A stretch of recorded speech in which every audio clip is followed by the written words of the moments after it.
Lila-lila, jalma-jalma bakal salawasna mikir ngeunaan ngarobi kahirupan pikeun anu langkung sae. Iptek nangtung pikeun sains jeung teknologi. Elmu sareng teknologi nyaeta elmu anu ngulik keahlian alat sareng metode ngolah. Dina zaman globalisasi ieu, transportasi mangaruh pisan karena kegiatan manusia. Sangkan muncul inovasi-inovasi pangayana pikeun ngarojong kamajuan. Seperti nyiptakeun aplikasi layanan transportasi online, nyaeta motor anu biasa disebut ojek online. Nanging revolusi mangrupikeun tantangan dina dunia ekonomi. Paningkatan kebutuhan pokok pikeun selamat parantos ngawangun sabaraha cara pikeun nyiptakeun kahirupan anu santun ayeuna. Sareng ieu, peran jasa transportasi online dina sumber kasempetan padamelan di Kabupaten Karawang.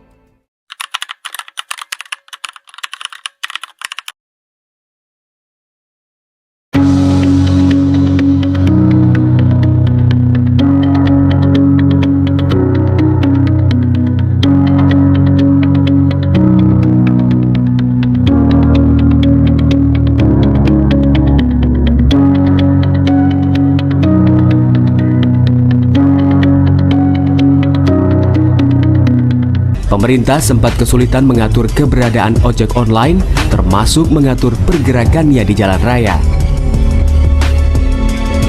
Terbentur aturan Undang-Undang Transportasi Jalan Raya yang menyebutkan keberadaan sepeda motor bukanlah angkutan umum.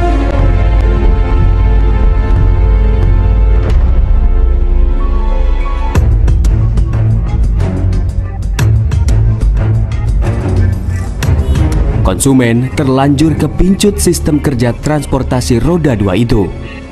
Ojol makin populer dan jadi pilihan transportasi masyarakat. Untuk ojol itu nanti sifatnya itu tidak ngetem dia tuh.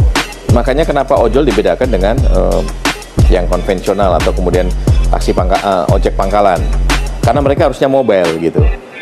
Ternyata pada perkembangan berikutnya pada beberapa simpul transportasi terutama di Jakarta yang ada Transjakarta, ada MRT-nya, itu mereka banyak yang mangkal. Dan itu sudah kita lakukan rapat beberapa kali dengan pihak aplikator termasuk dengan pihak Dinas Perhubungan Provinsi DKI. Di dalam PM nomor 12 di dalam pasal 8-nya seharusnya adalah tugas pihak aplikator untuk melakukan pembinaan dan pengawasan menyangkut masalah keteraturan dan juga menyangkut masalah keselamatan dari para pengemudi sendiri. Di tengah terus menjamurnya jumlah ojek online, masalah transportasi di jalan raya tak berkurang. Pasukan ojek online kerap berkumpul memakan badan jalan. Pada jam sibuk, kerumunan mereka kerap menimbulkan kemacetan. Halo guys, setelah ada wawancara driver ojol dan letak kita dekat jembatan.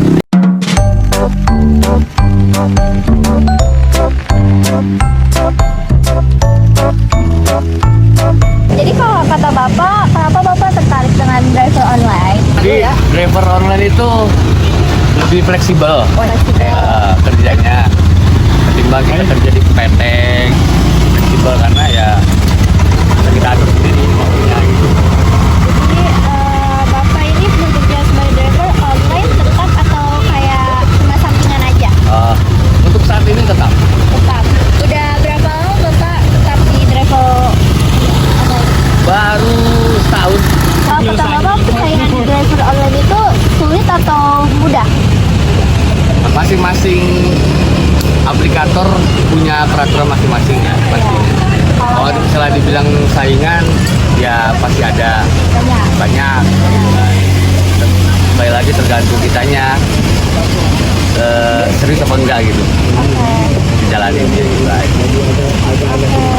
Kalau misalkan Pak, kalau pendapatan seharinya atau dari hasil biasanya dari berapa gitu?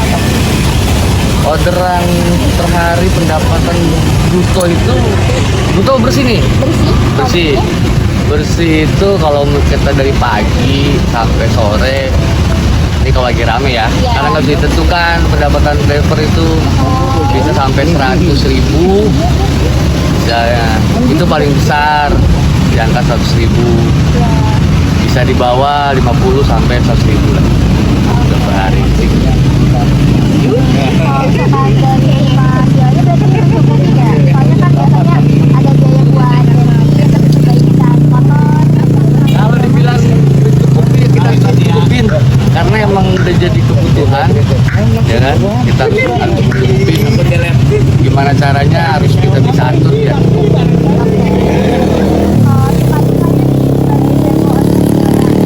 Suka-dukanya dulu apa dukanya dulu nih? Boleh deh dari dasar ya. Duka ya. Dukanya itu kalau kepanasan, hujan-hujanan, ya kan? Biasa. Udah, terus dukanya itu kalau kita dapat orderan yang nggak sesuai sama jaraknya, tempatnya. Nah, kita yang akhirnya punya banyak waktu buat muter-muter ngabisin bensin gitu kan, apalagi kalau orderannya apa fiktif bahasanya gitu kan, Ada orderan palsu gitu. palsu gitu. Nah, itu kan kita rugi tuh, udah mengeluarkan biaya, udah dibayar, tahunya orangnya nggak mau bayar atau cancel, itu dukanya sih. Mempengaruhi ini nggak sih rating itu? Pasti. Kalau itu ratingnya yang istilahnya ngaruh banget. Kalau kita ratingnya di bawah bintang 5 itu kita sulit buat dapat order lagi. Gitu. Jadi kalau sukanya gimana Pak? Dukanya jadi tahu jalan ya kan, jadi tahu kenal orang, karakter orang gitu kan. Terus banyak saudara kayak gini nih yang sama driver saling kenal. Dukanya sih pastinya kita jadi tahu daerah.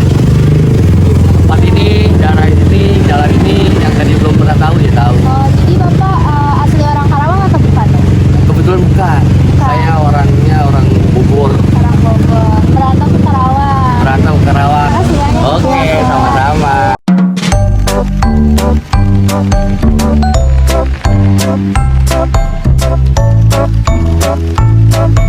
Kenapa nih Kakak tertarik dengan profesi driver online? Mungkin buat cari sampingan sih. Ya, nggak ada lagi ya sampingan. Kira-kira apakah pekerjaan driver online menjadi profesi yang tetap gitu kayak ada kerja lain? Jadi cuma driver online. Ya, misi kekosongan benar. Terus yang ketiga itu ada bagaimana persaingan yang terjadi di driver, kan driver online kan suka katanya kan cepet-cepetan. Ya. Gitu. Ada Tapi persaingan di sana. menurut pribadi saya ya, walaupun di situ ada tingkatan-tingkatannya, tetap namanya server itu kan nggak bisa gitu kan. Harus gimana tingkatan enggak sih, hanya sistem aja yang ngatur. Pasti ada berapa banyak pendapatan orderan yang dihasilkan? Kalau Rata-ratanya kalau rata-rata per hari nominal motornya paling sekitar, kalau bersihnya itu sekitar 250 ya, motornya itu sekitar 400-an kalau dulu ya. Kalau sekarang ya mungkin bersihnya itu paling 150. Nemu customer yang rewel ada, yang sering yang diem aja ada gitu. Kalau misalkan kan di online itu suka ada diskon. Ya. Nah, itu gimana? Nah itu ya mungkin karena kebijakan dari aplikator ya. Iya. Kita sebagai mitra driver ya harus mematuhi aturan yang ada. Jadi dirasa merugikan nggak? Kalau merugikan sih bisa dibilang merugikan, tapi mau gimana lagi, kita kan namanya driver gitu kan, ya harus ikut aplikator. Kalau konsumen ada diskon, kalau misalkan driver ada bonus nggak kan dari aplikasi? Ada Ada. ya, Lumayan juga. lumayan Iya. walaupun nggak sebanding. Iya. Ya udah berapa lama jadinya Kak kalau driver? Saya jadi driver itu udah 2 tahun. Lama. Berarti sukanya kamu? Paling ya apanya dulu ya suka ya dukanya tadi ya banyak customer yang rewel gitu kan, Iya. yang mau diem gitu kan. Itu bisa dibilang duka saya lah di jalanan.